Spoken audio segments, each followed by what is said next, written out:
बिहार के कैमूर जिले स्थित दुर्गावती पंडित दीनदयाल उपाध्याय गया रेलखंड पर कर्मनाशा रेलवे स्टेशन पर यात्री सुविधाओं की बहाली को लेकर लगातार अनशन किया जा रहा था। अब इस खबर में बड़ा अपडेट ये सामने आया है कि 100 घंटे के बाद सांसद सुधाकर सिंह के आश्वासन पर आमरण अनशन खत्म किया गया। सुधाकर सिंह ने कहा है कि कर्मनाशा में जल्द ओवरब्रिज बनेगा और ट्रेनों का ठहराव भी जरूर होगा। आपको जानकारी दे दें कि ट्रेनों के ठहराव और ओवरब्रिज की मांग को लेकर पिछले शनिवार से 2 लोग आमरण अनशन पर बैठे थे। इधर आमरण की अनशन की सूचना साथ ही स्थानीय लोगों की मांग पर बक्सर से आरजेडी सांसद सुधाकर सिंह आमरण स्थल पर पहुंचे और अनशन कर रहे लोगों को समझाया बुझाया और आश्वासन दिया कि आप सभी की आधी मांगे पूरी हो गई हैं। यानी कर्मनाशा में ओवरब्रिज का निर्माण बहुत जल्द शुरू होगा। जहां तक ट्रेनों की ठहराव की बात है तो जितनी भी ट्रेनें कर्मनाशा या अन्य स्टेशनों पर रुकती थी सभी ट्रेनों का ठहराव हो, इसे हम पूरा करके रहेंगे। सांसद सुधाकर सिंह के आश्वासन के बाद पिछले 100 घंटे से आमरण अनशन पर बैठे शुभम कुमार गुप्ता और पिंटू गुप्ता को एनर्जी ड्रिंक पिलाकर अनशन तुड़वाया गया और वो सभी वहां से वापस लौट आए। देखिए, एक आज के दौर में जो सरकार में जो दिल्ली में बैठे हुए मोदी की सरकार, वो एक जो देश में जो विकास के जो लाभ हैं वो आम आदमी तक न पहुंच कर देश के जो बड़े धन्ना सेठ है अडानी और अंबानी तक पहुंच रहे हैं।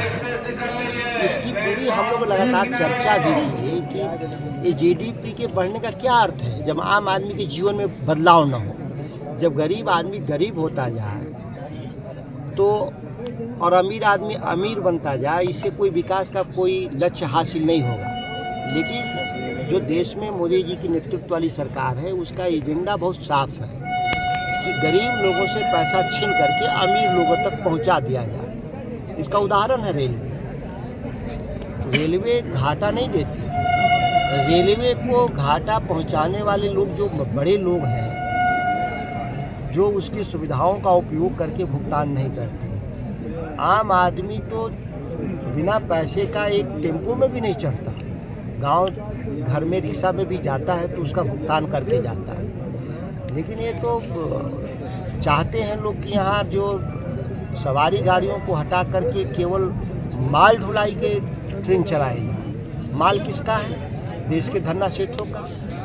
तो उनके लिए माल ढुलाई के लिए आप देखेंगे तो इस ट्रैक पर दिन में 200 से 300 ट्रेनें जाती हैं। लेकिन जब सवारियों की बात आती है तो इसके लिए 2-3 ट्रेन भी रोकने का काम इस सरकार के लोग नहीं करते। तो ये लड़ाई है आम आदमी बनाम जो सरकार की जो लड़ाई है, इसमें हम लोग जो साथी हैं जो आमरण अनशन पर थे, शुभम जी और साथी लोग, हम लोग इनके सभी महत्वपूर्ण बातों से हम लोग सहमत हैं और हम लोग लड़ाई को जीतेंगे। और ज्यादा जानकारी के साथ हमारे सहयोगी अजीत फोन लाइन पे जुड़ चुके हैं। अजीत, 100 घंटे के बाद आखिरकार आमरण अनशन खत्म कर दिया गया है।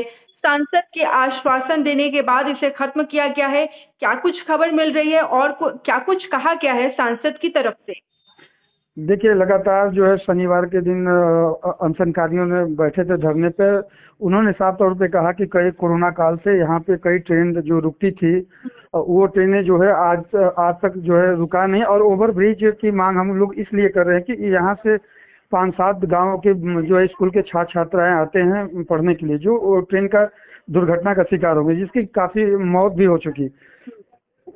लगातार जो है 99 न्यूज ने खबर चलाया भी है। खबर का असर देखते हुए बक्सर लोकसभा के सांसद सुधाकर सिंह पहुंचे, अनशनकारियों से मिले। उन्होंने आश्वासन देते हुए कहा कि हम अपने पार्लियामेंट में दिल्ली में जाएंगे, हमारा सत्र शुरू होने वाला है और जिसमें इस बात को उठाएंगे जो ट्रेन नहीं यहाँ पे रुकती थी वो ट्रेन का यहाँ पे ठहराव भी होगा और ओवरब्रिज भी बनेगा, जिसको लेकर फिर अनशनकारियों ने अनशन तोड़ा जो है। बिल्कुल, क्योंकि देखिए 100 घंटे के बाद ये अनशन खत्म हुआ है। जाहिर सी बात है 100 घंटा कोई छोटा अंतराल नहीं होता है और जिस तरह से ये जो अनशन किया जा रहा था उसके बाद फिर आखिर ऐसा क्या कुछ कहा गया जिसके बाद फिर इसका आक्रोश जो है वो थमा?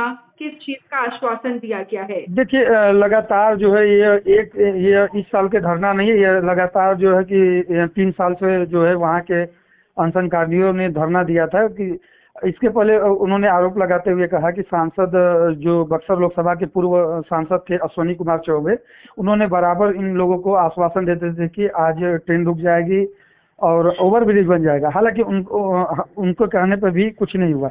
लेकिन इस बार जो है सांसद सुधाकर सिंह पहुंचे मौके पर, उन्होंने पूर्ण रूप से विश्वास दिलाया कि आप लोग का कार्य होगा, अगर सरकार नहीं करती है तो हम भी इस धरने में शामिल होंगे। जी बिल्कुल।